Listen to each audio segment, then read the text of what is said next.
Здравейте на всички, аз съм Крис и днес в този епизод ще ви обясня какво ще се случва в следващия епизод, който може би ще бъде качен. Ако днес сме 15, ще бъде качен на 16 юни. Този клип, който ще бъде качен тогава, ще бъде лайв. Тоест за първ път ще правя лайв на този канал.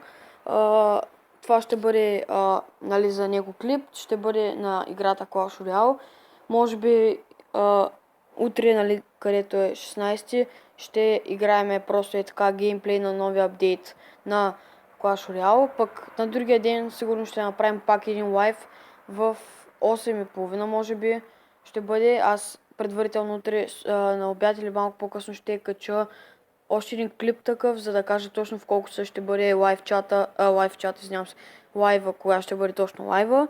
И друго, да, за следващия ден ще бъде още един лайв ще направим, обаче на Private сървъра. Можете да ме последвате естествено в Facebook страницата ми, която ще бъде написана в описанието. Естествено ще има и линк.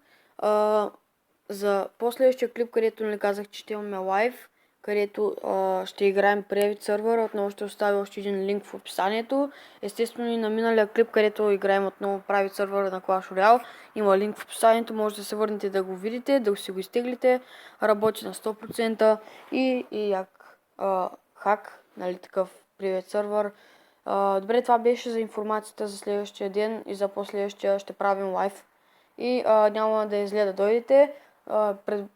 Предполагам ще бъде в 8:30. Да, и аз предварително ще кача още един клип, за да кажа точно в колко часа ще бъде. Добре, надявам се да ви е харесал този клип. Естествено може да оставите по един лайк и един subscribe, ако още не сте се абонирали. До subscribe бутона естествено ще има и една камбанка, която като натиснете ще ви дава известие за всеки качен клип, който аз ще кача. Добре, това беше от мен за този епизод, надявам се да ви е харесал. Отново повтарям, за тези, които още не са разбрали, т.е. ако има такива, утре на 16 юни ще правим лайв и също пак утре по-рано ще кача клип, за да кажа точно колко часа ще бъде. Добре, това беше за този клип. Може да пишете в коментарите такива предизвикателства, които може би ще изпълня в по-преден клип.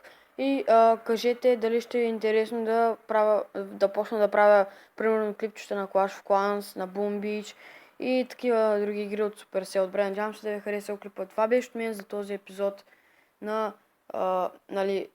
не точно Clash Royale, ами дето информирам. Добре, малко се оплетах тук, но това беше от мен за този епизод. Чао, чао!